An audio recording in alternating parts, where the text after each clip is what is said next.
This is the Team Objection podcast for July 10th, 2018, episode 350. It's not really a milestone per se, but I think every 50th episode is still worth at least pointing out in the intro. Nice. That's great, actually. 350 is good. If Dave were here, he'd make a South Park reference. We're not going to. We don't need to spend time on that. He's not here. He's dead. So, and in his honor, we're going to review a movie because that's what he would want us to do. yes. Man, that guy sucks. To be fair, just not to let this go too out of hand in the beginning, he'll be on next week to talk about Incredibles 2, which we're also going to review, but that's not the movie we're going to review today, nor was it as good as Incredibles 2. Wow, what an award for Dave. You saw a movie that grossed like $100 billion. But he saw it. Congrats. Look, when the bar is set this low and limboing underneath it is impossible given the space in between, he still has to get a little bit of credit, a modicum of credit. Michelle, what are you doing? I'm sorry. Feely is rubbing her face on the mic or on the camera, and it keeps moving. I'm sorry. Yeah, and the poor thing's trying to now refresh to get back to its correct non-pixelation. Well, I know. that's fine. Just throw your cat outside. Sorry. If No, she I didn't see love Jurassic her. World, she's not allowed to be in the show. You know, Incredibles 2 is very like pro-woman, like very progressive. I'm surprised Dave liked it. We don't know if he did or not. He just said he saw it. We have no idea. He might hate it for that very reason. Dave walks out. He's like, this isn't Trump's America. I'm like, okay, Dave, but you have a daughter now, so you gotta...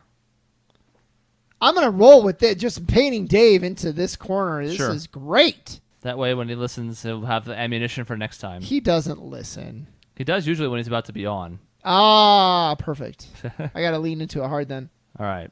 I'm keeping an eye on Michelle. I really don't want to have to, but I'm looking at her.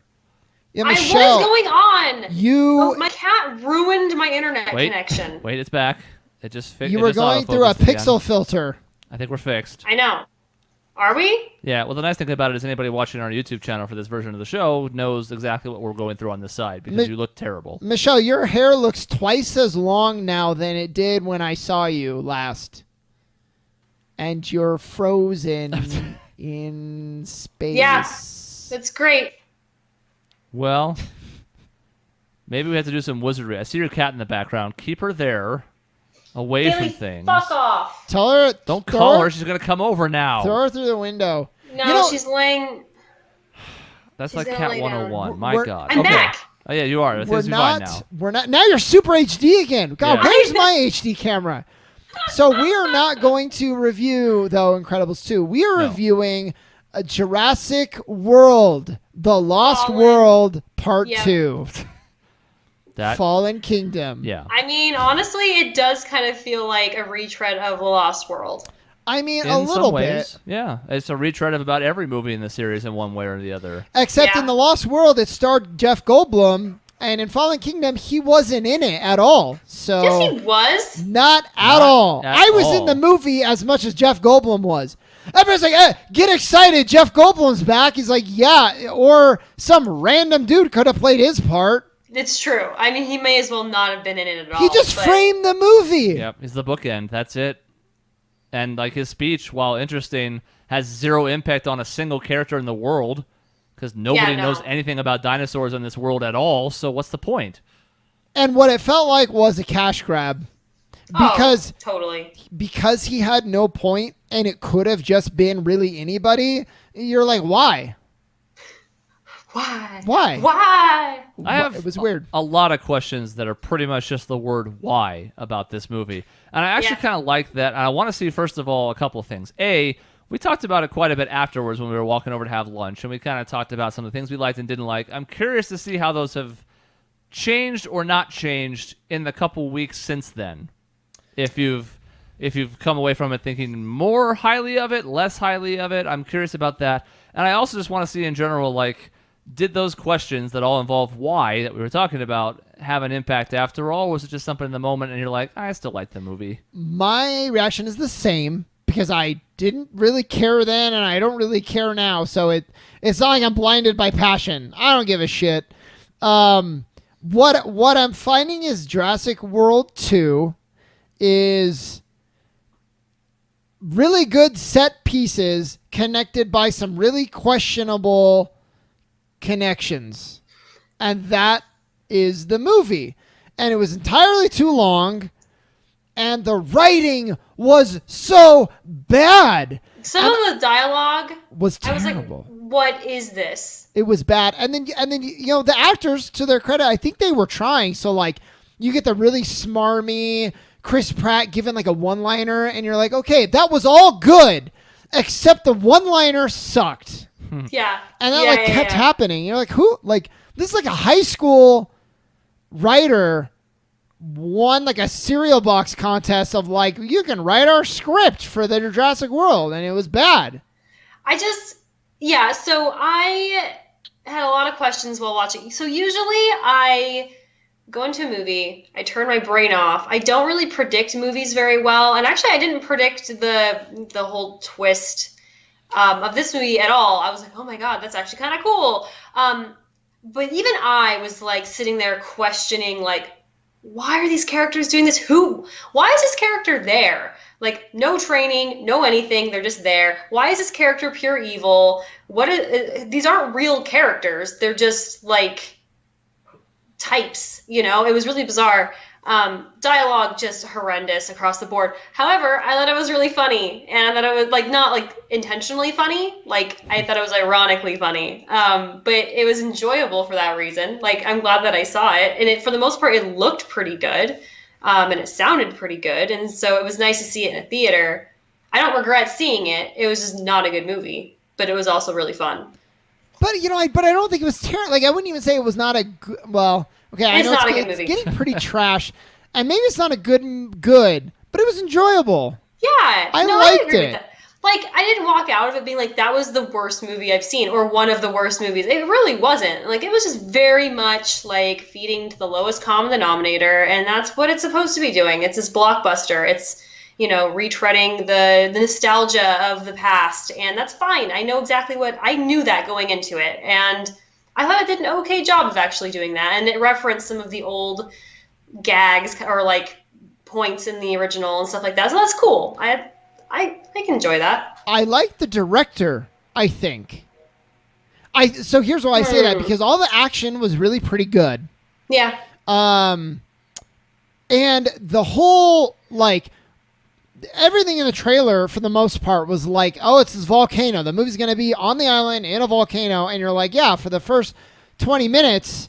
And then it completely changes to this almost like gothic, like horror tone. And I was like, this is cool. Yeah. I actually really liked that aspect of it. And we kind of talked about it after, but I really liked not knowing what was in the last 4/5 of the movie. That everything from the trailer was either Jeff Goldblum, who seemed like he had a bigger role than he did, like we talked about, and absolutely didn't, but he was in the first 2 minutes, or it was all stuff from convincing them to go back to the island or fleeing the island as it melted to death. I thought that was really clever, because there was enough there to get you hooked on what the idea of Jurassic World was without having to spoil anything from later. I liked that quite a bit. It was a cool decision. I'm not sure what followed after the volcano part was any good, but I liked not knowing what was happening as I was going into it. It was good, and it has moments. And what I appreciated was when I first saw Jurassic Park, I was young. It was one of my first ever PG-13 movies. I was terrified. Yeah, me too. Nightmare. I mean, it messed with me really bad, actually. Seeing when the dinosaur got the guy out of the porta potty. Yeah. Or whatever. The bathroom, yeah. Terrible. Not I was just like, that man had a life and now it's gone. But that, that's just me. Not really meant for children. Same with like little tiny cute Compsauruses eating a guy. Yeah. It's not meant for kids. That was another thing. And I'm like, why is everything eating them? But life finds a way. I know. This is the movie that had the most and now I'm 30, so I don't really get scared in the same way as when I was a little kid. But this is the most like scary where I'm like, oh man, I would never want to be in that house with that dinosaur kind of thing. Yeah. There were a few jump scares. Yeah. Like quite a few. In fact, I didn't like fall for any of them. I wasn't paying a huge amount of attention. Like I was watching the movie, but I wasn't super like immersed in it. But Kevin was sitting next to me, and one got him real good. He like jolted. It was so funny. I was like, yeah, you got scared. Yeah, so I like that, and I was like, good on you for kind of like reinventing yourself. Kind of. I wish the overall movie was better, but I will give credit where credit is due on this. Yeah. I think that the attempt at horror was actually a smart one. And I like how you called it like a kind of a gothic horror. It was like, right? It was weird. The way that they decorated the mansion and stuff too kind of gave me the gothic vibe. And now that you say that, I actually appreciate it a little bit more, like the set design and stuff like that. And that whole arc, while I thought overall not that great, I thought there were some actually good like cinematography moments, and I was like, okay, like they're actually trying here to go for this kind of look, and they achieved that to some extent, I feel. Yeah, I think set design was one of the movie's strengths, and one of the ways I like that is because it really was a gothic motif to that castle, but you didn't feel it when you were there earlier. It just seemed like a mansion with some old stuff in it, and it had some dinosaur stuff because that was the dude's thing. Yeah. But it wasn't like, oh, look at these like gargoyles on spires. This is going to turn dark later. It just looked like a mansion. And then all of a sudden you see all these things coming out of the shadows later on. You go, oh, this is actually really creepy. This is cool. It wasn't telegraphed. And again, I think that was one of the nice things about it. It's like maybe some of the directions they went weren't great, but you never felt like, oh, I know exactly what's going to happen and I'm bored by it. And like I said, the main kind of twist of the movie, I didn't see coming. And granted, like I said, I have a really hard time predicting how movies are going to go. I'm really notoriously bad about it. So I was like genuinely like, I didn't expect it with the girl. And I thought that was kind of cool. Like, was it good? I don't know, but at least they tried for something. Well, and I was surprised. The jump scares were good, but also like, just the creepy factor when it's coming into the bedroom and it's on the bed, and because I think shadow. It's really digging into your own childhood sort of fears. You're in the bed, you're scared the monster's outside the window or under the bed or whatever, and here they're pulling straight from that. This horrific looking dinosaur is far scarier than any real dinosaur in the movie. I thought that was very well done. I thought the villain, some of them were just like evil for evil's sake, and you're like, oh, okay, now he's gonna, like, I knew he was gonna kill that dude. Yeah. And I knew how he was gonna do it, and I knew what the prop was gonna be. I was like, okay, so I guess they feel the need to do this because he wasn't a douche enough before. Yeah. But the soldier guy, I thought was kind of a cool villain. I liked him. It helped that it was Buffalo Bill.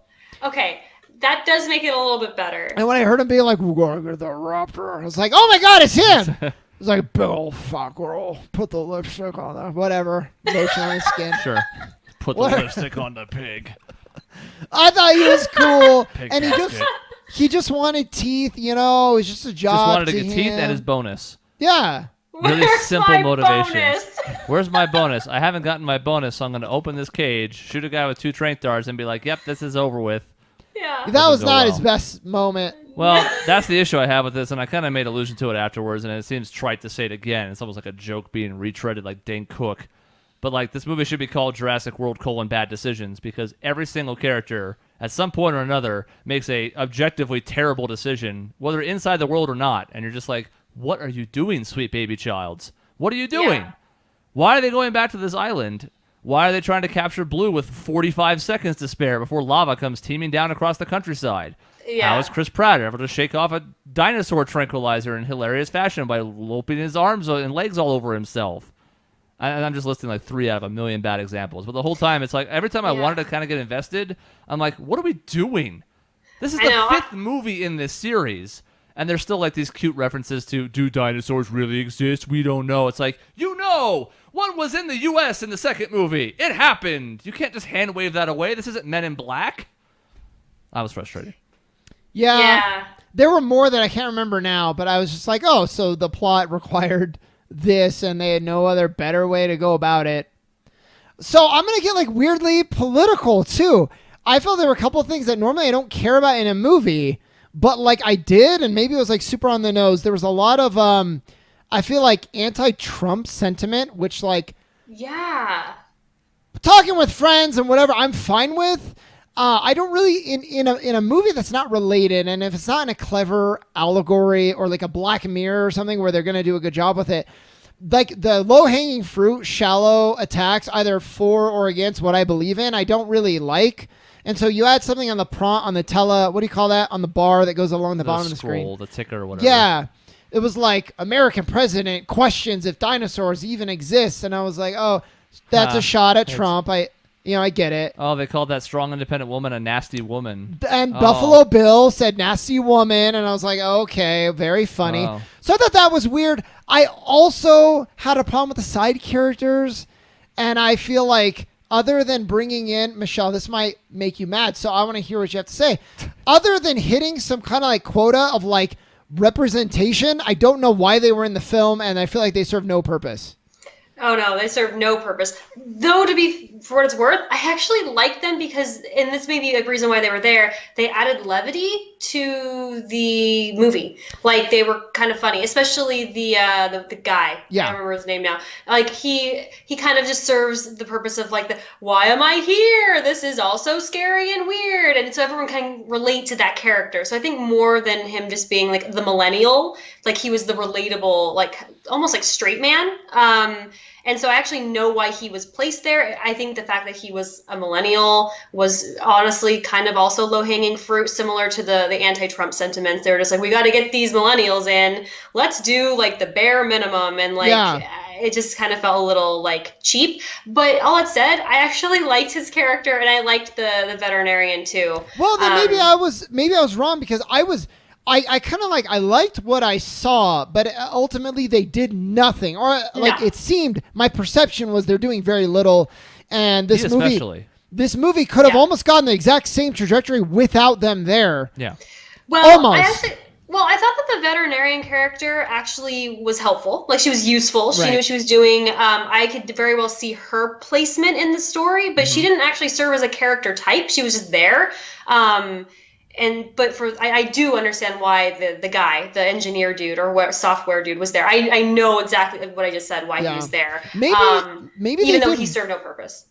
Maybe they did well in the time they were given, and my issue is they were not given enough time. Because the guy especially, they were like, oh, by the way, we're gonna find this way to get you out of the plot for like 45 straight minutes. Yeah. And you don't notice that he's gone, which is telling. And the only funny thing about that was they dragged him away. It's like, you're going to help us load these boxes. And the next time you see him, he's like helping the doctor. He's in a lab coat. What happened? Scene deleted? I actually liked that. Like, I thought that was kind of funny. Yeah, I don't know if it was intentional, but it was pretty funny. But you're right. Like, they definitely intentionally moved him off screen for like half the movie. So it's like, why are you here? And then it also begs the question in the actual plot itself, why was he there? That's the thing I was going to ask you guys. What did he do? Yeah. Like, in the beginning, he freaks out about the computers. I guess he gets them back online.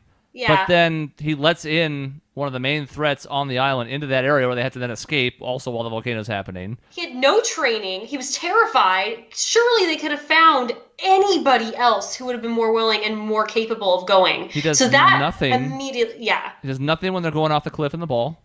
He's useless that entire scene. That looked cool though. Then also, that whole scene's great. Like it's going to hold up well too. It's really good CGI. Yeah. Then he's just kind of floating about. He can't really do anything to help Blue. Then he gets whisked away. He comes back, and the only thing he can do in the computer systems is sort of like get some of the tanks back online. But all the dinosaurs are still going to die anyways. So what did he do? He did nothing. He stabbed BD Wong with a tranquilizer, I guess. And BD Wong had it coming.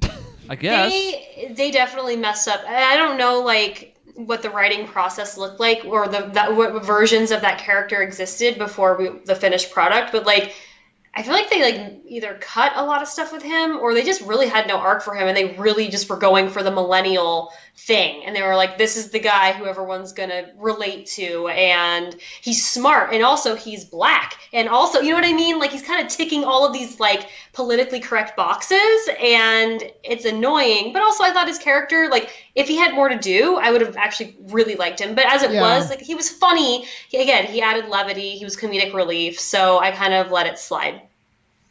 I really like the girl. Yeah, I did too. I wanted to. Man, see, like, I see their potential. I'm like, you could have been really good, but you, like, were not a main... You were, like, barely even a supporting character. You were just kind of on the periphery, and you did some cool things. You did enough to where I was like, I want to like you. But then, where does she end up at the end of the movie? I have no clue. Non-existent in the second or third acts. Yeah. Like, she's, like, not in it She's at all. chained up at one point. Yeah. And she's like, I messed up the thing because I filtered the blood. And I was like, this might go somewhere because she mixed it and it doesn't go anywhere at all. I was disappointed because Blue is said to be like the second most intelligent creature on the planet, right? Like, oh my God, this is why they want to clone her. And there's a moment, the girl is taking care of Blue. She saved her life, right? So you're like, oh my God, there's going to be this moment where Blue protects her. And that would have been so cool. But no. And what happens is Blue gets out, they let her out, and then they run away because they're afraid of her. And that's the end of the scene. I was like, Blue should have protected the person who saved her. Like, that would have been so cool. And I think it would have, like, solidified her as, like, an important character. It's like she really did save Blue's life. And I don't know. It just seemed like a missed opportunity. It feels like another one of those things where a scene was cut again. Yeah. Because the next time you see them, they just kind of wander back out into the main hall where the dinosaur statues are, and they're like, hey, you guys are alive. That's cool. Hey, come check out this thing where all the dinosaurs are dying. And that's it. Yeah. There's this gap. It's never a good thing if a movie feels like it's too long and leaves you wondering, where was all the deleted content? Yeah. That's always bad. Yes. Yeah. That means they had another half an hour that went on the cutting floor because they knew it was too long, and they chose some poor things to take out. I thought the ending was cool. Yes. I don't know what they're gonna do. We have a theory. Is now Jurassic World is gonna go like Jurassic World Vegas. Yeah. And it's just gonna go globe hop. Jurassic World London. Probably not, but I'm surprised they went there because it complicates that world so much now. Mm-hmm. But I thought it was cool. But also, like, of course they're gonna do that. They weren't gonna let all those dinosaurs die. Like, there was no way. So, but I still thought it was a good scene. And I will say, animal stuff, I really usually, it doesn't bother me that much. I don't get that, like, people, sometimes they see a horse die and they're like, oh my God. Like in a war movie where like 50,000 humans are dying, they don't care. But the horse dying, that's the last straw. The brontosaurus, I was like, this is my nomination for the saddest animal scene in history. And I mean that. It was rough. Then it was intentionally like, I am here to tug at your heartstrings, everybody. Yeah. Look at me. And I was and like, it worked. I'm symbolic. Jesus. Yeah. Yeah. It was well done. Maisie was sobbing. She couldn't stop crying. Aww. It works. I shed a tear. I knew because I was like, I'm getting a little like this is affecting me. She is done. And I look over and she was done. Mm-hmm. Yeah. So that was cool. Even though it was not subtle. No. It was over the top. No. It was extremely overt. But it was so good it worked. didn't matter that it wasn't subtle. If it's really good, it doesn't matter as much. Yeah. To Yeah. me. It doesn't need to be subtle because you're just like, this is the shot. This is poignant. This is what I need. He just wanted them to come back for him. He just wanted a spot on the boat. There was another moment that was really emotional when the girl, Maisie, not your Maisie, the actual character Maisie, was looking through the footage and was like watching Chris Pratt's character with Blue as like a baby, and like that was and like it's like kind of spliced with her like being healed and like not dying essentially. Like I thought that was like really, really well shot and edited, and I cried. Like it was really well done. It had some good emotional beats, and I thought that was pretty effective. I really liked the little girl character, and I also that scene was good. It didn't get to me emotionally really, but I thought it was really like just neat to see and help develop her character. I just liked when she pops out of the chute and finds Chris Pratt and what's her name? I was going to say Helen Bonham Carter, but that's not right. Oh, yeah. Bryce Dallas Howard, the other three-name one. Child actors are notoriously pretty all over the place, and to be frank, a lot of them suck. I'm not just talking about Jake Lloyd, but I'm primarily talking about Jake Lloyd. But I actually really like the fact that it's like she's going through hell. There's dinosaurs on the loose. She's discovering this awful plot. Her grandfather's dead. She just found out why. And she's a mess. And I was like, this is actually a pretty believable performance, and I wasn't expecting it to be that good. Do you know what? Another callback, it's one thing is credit to her as an actress, and I almost see it as a callback. I can't think of a lot of movies where there's a child actress who's scared, who does that breathing thing, like almost hyperventilating. She did it really well, and then the actress in the first Jurassic Park did it really well. And I was like, I wonder if that's intentional. Maybe not, but I just don't see it a lot. Maybe. And I thought it was very effective. Yeah. She was great. I very believable. And I thought that her decisions were the most rational of all the people in the movie. Yeah. Like, because she's just a kid. And I think someone was talking about in our group, they were like, oh, yeah, she like goes back to her bedroom and hides under her covers. And it's like, that's what a kid would do because she's scared out of her mind. Like, it actually makes a lot of sense. Like, psychologically, that's what she would do.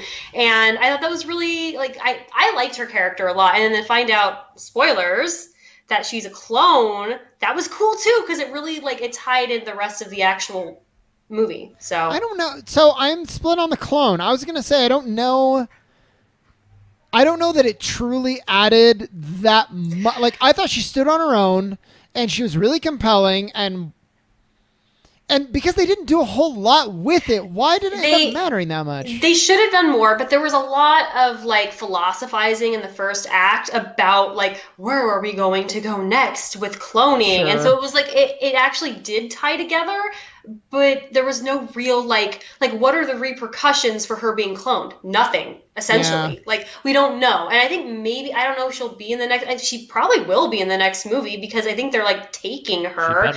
There might be questions about like who she is. Who is she? Like, does she have rights? Like, kind of like, do dinosaurs have rights? Like, I know that was kind of where they were going, but they just didn't quite get there. Yeah. And so as it stands, it didn't do a whole lot, but hopefully it ties into the next movie. That'd be a missed opportunity if they didn't do it.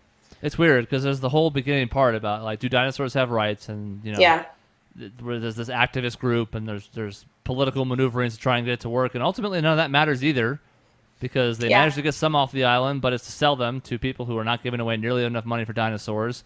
And by the end of the movie, they're all loose anyways.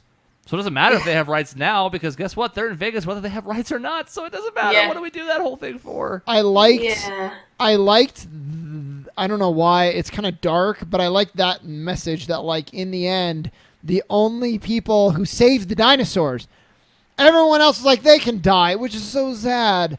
And the only people that did anything did it for selfish reasons. And I think that's like a parallel sometimes to like, a lot of things that happen in real life is like we make this progress and we think it's good and we look back and like, oh, but the reason was not altruistic at all. Yeah. You say the ends justify the means or whatever, but I thought that was actually really, really interesting. Yeah, now that you mention it, there's a lot of anti-capitalist, like you know what I mean? Like there's a lot of weird political stuff happening in this movie. It just wasn't explored to the extent that it could have been. But granted, we're not there to see this political allegory when we're seeing Jurassic World. So I'm kind of fine with it, but it did feel very surface and a little bit like low-hanging fruit as well. So I don't know. I still do have an issue. If she was in the house in an open area, I can see going to the bed. Like that, I get it. She's a little kid. She was in a thing that has already saved her, I think, twice. I know. She knows it's safe. Just go to like a mid-floor. Nothing's going to touch you. You're going to be fine. It's impossible. I know. She gets out and goes into under the covers. I know, but I'll allow it because she's a kid. I will allow it too. And because it led to a good scene as well. Yes. But I was like, man, you just left. That's like leaving a tank and going into like a cat house. Like, it was, come on. She had pretty much complete safety there and was like, well, I better leave this. Yeah, like complete safety. The worst thing it's going to do is that the raptor is going to cut the cable, which, no way. So I want to rate it in two ways. I want to rate it brain and heart. Probably, yes. I'd probably rate the movie, score it like normal, and then I want to put it in the pantheon of the series. Oh. Okay. So I got to think of my score first, though. I can go first then. Okay. I could be the rare guy to go first. All right. This movie gets a 7 out of 10 heart, 2 out of 10 brain for something like a 5 out of 10. Okay. And that's apparently not even all that original. I think it's like a 51 on Rotten Tomatoes. It is. It's like a 5 point something on Metacritic. It's just kind of all middle of the road, which makes sense because critics aren't going to like this. No. The summer movie-going audience is overall, again, I enjoyed it despite all the flaws I had with it. It was like a more extreme version of The Last Jedi to me, where like I have issues with this movie, many more than The Last Jedi, but I walked away being like, I'm glad I watched that. I will never watch it again, but I'm glad I watched that. So as an aggregate, it gets a 5 out of 10. Its place in the series, it's not worse than Lost World because that's garbage, and it's not as bad as 3. So I guess it's the third best movie in the series because the original Jurassic World's better and the Jurassic Park's the best of the bunch. So that's my rankings. 3 out of 5 in the series, 5 out of 10 overall. I basically have the exact same ratings as you. I think I would probably go like heart 6 and brain like 3 for essentially the same thing. And I would rate it the exact same way. And I haven't even seen the first Jurassic World, and I know it's better than this. So I just like have to put it there. It'd be like Jurassic Park, Jurassic World, this one, and then the other 2 from the original Park series. What I think is cool is Jurassic World is pretty much straight up an action movie. Yeah. And then this one's like a horror movie. So I like that. I like that those are those differences. Whereas I think Jurassic Park just kind of seamlessly combined both genres. And that's interesting. Like I think of Alien and Aliens, where Right. Alien was a horror movie and Aliens is action, and so they kind of like switched that. And maybe they kind of used that as like some kind of guide, because that was really successful in my opinion. And it's really rare to just like basically switch genres for a sequel and to do well. Yeah. It is impossible, I think, for anything to duplicate Jurassic Park's combination of both wonder and terror because of everything happening for the first time. There are scenes where they're like, oh my god, check it out, I'm right next to a dinosaur and it's a giant pile of shit. And the next moment they're just like knocking over trucks and making water ripples and chasing down people in bathrooms. And you're that like, scene is iconic for a reason. It's so beautifully done. Yeah. You can't replicate that. Yeah. God, I'm really struggling between a 6.5 and a 7. And to me, because when you say a 6.5, that's like, it's really not good. But a 7's like, that was really pretty. Yeah. There's a gulf between 6.5 and 7. And there shouldn't be, but there is. There is. Jurassic Park is the best. Jurassic World, for me, is probably the second best. I actually have a soft spot for The Lost World. Oh, my God. I do. Have you read the book? The book? No. Okay, that's why then. I read the book first, and it's an abomination to anything Michael Crichton's ever put on the page. Really? Yeah. Yeah. Oh, the I dinosaur didn't know doesn't go to L.A. or San Fran or wherever the fuck it was in the book. That does not happen in the ending of The Lost World. What happens in the ending of The Lost World? I forget because the movie has ruined that for me forever, so I don't remember anymore. Crichton knows how to write, or knew how to write, so yeah. I think that's honestly a big part of why I hate it more than you do, because I read the book and I can't stand it. I kind of like the monster. Again, for the same reasons. Like, oh my god, what if the dinosaurs were like, we're in our world, and they did that. I also like the raptors in the field.